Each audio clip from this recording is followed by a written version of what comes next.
Stop waiting. Stop hoping that the right moment will tap you on the shoulder and whisper, "Now is the time."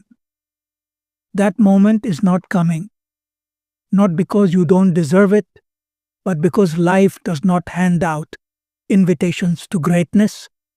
It waits for you to crash through the door and claim it. Every day you wait, your dreams bleed a little more life. Every day you hesitate, opportunities slip through your fingers and land in the hands of those who dared to move. History doesn't remember the ones who almost acted. It remembers the ones who did, even when they were not ready, even when the odds mocked them. Thomas Edison didn't wait for perfect conditions to invent the light bulb. He began in darkness, surrounded by failure, with no guarantee except the one he carried in his mind, the belief that he would succeed. Henry Ford didn't wait for the approval of the established automotive industry. They laughed at him. They told him no one needed a car. And yet, he built the future before the world could even imagine it. You see, the people you admire, the people whose names have been carved into history, they share one thing in common. They moved while everyone else stood still. They acted when others hesitated. They chose to create the future instead of waiting for it to arrive. And that choice is in front of you right now. You can wait for certainty, or you can create it. You can wait for opportunity, or you can make it. You can wait for permission, or you can seize the authority over your own life and declare, "I am the one who decides." You have been conditioned to believe that patience is always a virtue. And yes, patience has its place. But when it becomes a disguise for fear, when it becomes the reason you hide from your potential, it is no longer patience. It is self-sabotage. Do you know how many people take their dreams to the grave because they were waiting for the right time? There is no right time. There is only time slipping away. Your mind is the architect of your destiny, and if you do not command it, it will build walls instead of bridges. It will tell you, "Not yet, later, someday." Someday is not a day on the calendar. Someday is the graveyard of ambition. If you want to see your vision come alive, you must see it twice, once in your imagination and once in reality. But the second sight only comes to those who have the courage to act on the first. It is not enough to dream. It is not enough to visualize. The dream is the seed, but action is the soil, the sunlight, and the water. Without it, your vision rots in the darkness of unfulfilled potential. Clarity is power. If you do not know exactly what you want, your mind cannot marshal its full forces to get it. A captain without a destination is not a leader. He is just a sailor drifting in the current, hoping the tide will be kind. Life is not kind to the drifter. Life rewards the captain who dares to set a course, even into uncharted waters. You must decide with precision. What is the future you are creating? Not in vague, hollow terms like, "I want to be successful," or "I want to be happy." Those words are weak, diluted by a million aimless voices. Instead, speak in specifics. "I will build a business that earns $1 million in 5 years. I will write a book that changes lives and see it on the shelves of every major store. I will wake up every day with purpose because I have built a life I am proud of." Your mind needs targets. Your spirit needs a mission. Your action needs a battlefield to charge into. And once you have defined that vision with ruthless clarity, you must step into it as if it already belongs to you. This is the law of belief that Napoleon Hill understood so deeply. Whatever the mind can conceive and believe, it can achieve. But belief without action is a car without fuel. It goes nowhere. Every moment you hesitate, remember this. Somewhere, someone with less talent, fewer resources, and greater obstacles is building the life you are still daydreaming about. The only difference is they stopped waiting. So the question becomes, will you? Stop looking for signs. Stop hoping for someone to come and push you. You are the sign. You are the push. The greatest tragedy is not that people fail. Failure is a teacher. The tragedy is that most never even begin. They stand at the edge of possibility, toes curled over the cliff of their potential, staring into the unknown and convincing themselves that one day they'll be ready to jump. But readiness is an illusion. You are never ready for the life you truly want, because the life you truly want will demand a version of you that does not yet exist. That version will only be born in the fire of action. Look at the stories of those who reshaped history. Abraham Lincoln didn't enter politics with certainty of victory. He faced defeat after defeat, humiliation after humiliation. But each loss sharpened his resolve until he became the leader who could hold a fractured nation together. Walt Disney was told he lacked imagination. He was fired from a newspaper job because he wasn't creative enough. Imagine if he had waited for the right moment or for someone to tell him his ideas had value. There would be no Disney, no Magic Kingdom, no childhoods lit by the glow of his creations. The lesson is brutal and undeniable. The future does not arrive for those who wait for it. It arrives for those who build it with their own hands, while the rest of the world sleeps. You may think your circumstances are the reason you haven't begun. You may think you need more money, more knowledge, more connections. But history proves that these are not requirements. They are excuses dressed in respectable clothing. Andrew Carnegie started with nothing.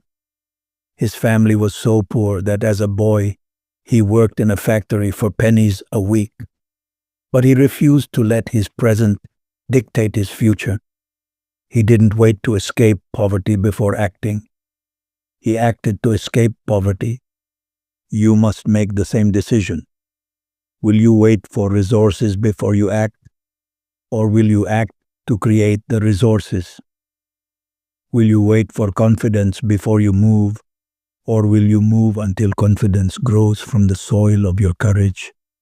Understand this. Discipline will take you further than motivation ever could. Motivation is a spark, beautiful, inspiring, but temporary.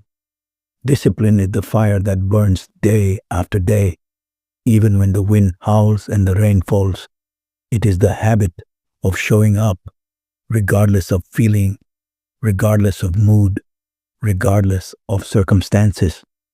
The future is not built in grand, cinematic moments. It is built in the quiet repetition of small, deliberate actions. It is the decision to rise early when your body craves sleep, to practice your craft when no one is watching, to save and invest when others spend without thought. And here's the truth. Few will tell you. Your greatest enemy in building the future is not fear, not failure, not even self-doubt. Your greatest enemy is comfort. Comfort whispers that you've done enough for today, that tomorrow is a better time to begin, that where you are isn't so bad. Comfort is the soft pillow that smothers your ambition. If you want to create a future worth living in, you must break the grip of comfort. You must train your mind to choose growth over ease, challenge over safety, progress over stagnation. Every day, ask yourself, am I building my future Or am I defending my present? Because you cannot do both. The moment you decide to stop waiting, the moment you take even the smallest action toward your vision, you will feel a shift, a quiet rebellion inside you. This is your power awakening. And with each step, it grows louder, stronger, more unshakable. Do not underestimate the compounding power of these steps. One day of action feels small, one week feels uncertain, but 1 year of relentless action will turn your life unrecognizable. That is how transformation happens, gradually, then suddenly. And one day, without warning, you will look back at the version of you who hesitated, and you will barely recognize them because that person waited for life to happen. And the person you have become, the person forged by action, discipline, and vision, made life happen. So take the step, make the call, start the project, write the words, launch the idea, put in the work, even if your hands shake, because nothing is worse than the regret of wondering what could have been. The future you want is not hiding from you. It is waiting for you to rise to its level.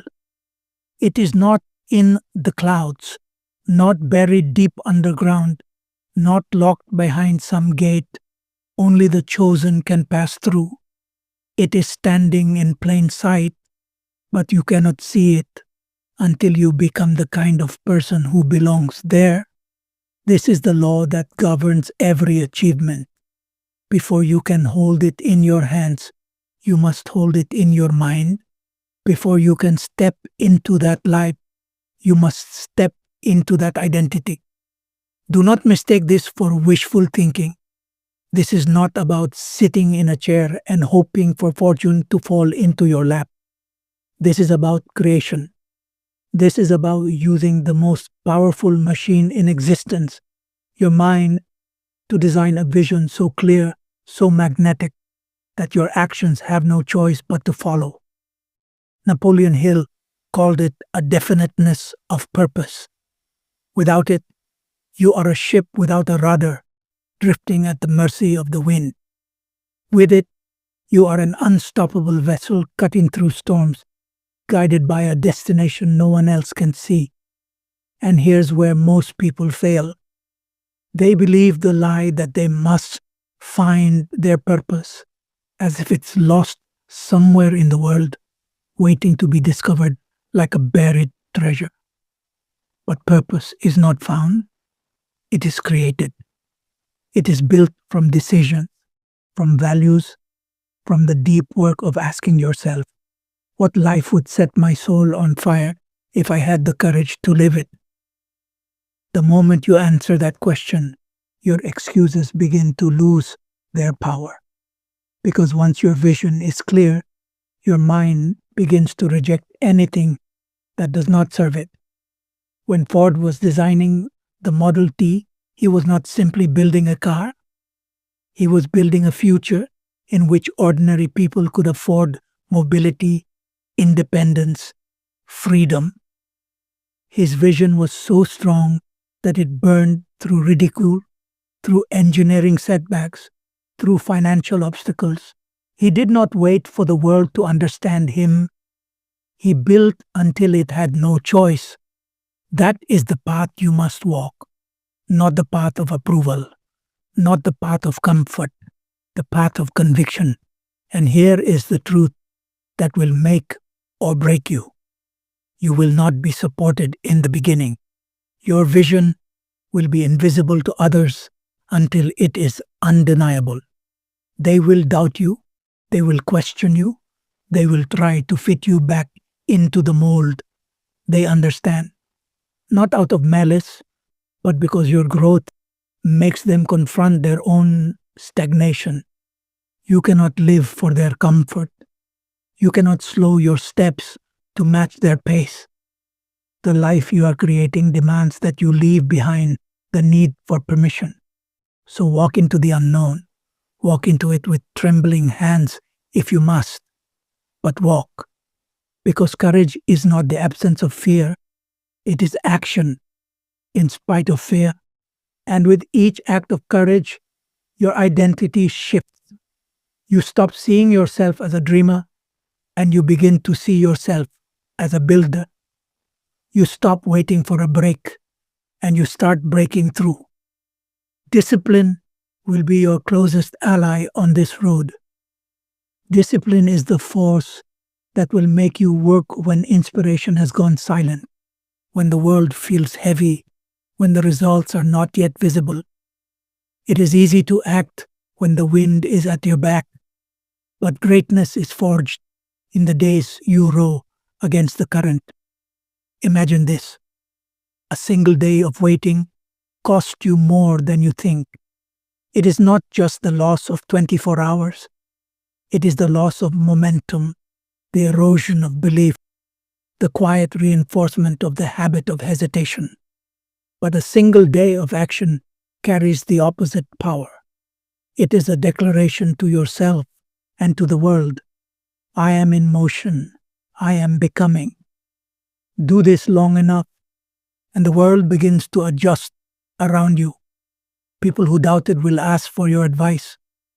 Doors you thought were locked will open. Opportunities will seem to appear out of nowhere, but they were never out of nowhere. They were waiting for you to rise to the level where you could see them. And once you see them, once you step into that rhythm of creation, waiting becomes impossible. The fire in you will not let you rest. Obstacles are not the enemy, they are the sculptors that carve you into the person who can live in the future you are building. Every challenge is a test, and the test is never about the problem in front of you. It is about who you become in the process of solving it. When Napoleon Hill studied the lives of the most successful men and women of his time, he discovered a truth that still stands unshaken today. Every adversity carries within it the seed of an equal or greater advantage. But that seed is invisible to the one who runs from difficulty. Only those who face the storm can claim the treasure it hides. You will be tested. You will face seasons where your plans collapse, where the world feels hostile, where seems like a cruel mirage. This is where most people surrender. They confuse temporary defeat with permanent failure. They take the discomfort as proof that they were never meant to win. But the truth, the discomfort is proof that you are in the arena. It is proof that you are moving, that you are playing the game instead of watching from the sidelines. And if you stay in the arena long enough, the arena will make you unrecognizable in the best way. Look to Lincoln, who failed in business, lost elections, and suffered personal tragedy before becoming one of the most revered leaders in history. Look to Edison, who failed more than 1,000 times in his pursuit of the electric light. Each setback was not a signal to quit. It was training. It was refinement. It was the universe asking, do you truly want this, or do you only want it when it's easy? You must answer that question with your actions. When the plan fails, adjust. When the door closes, find another. When the opportunity disappears, create one from scratch. Adaptability is not weakness. It is the highest form of strength. The rigid tree snaps in the wind. The flexible one bends, survives, and grows taller. Your ability to bend without breaking will determine the lifespan of your vision.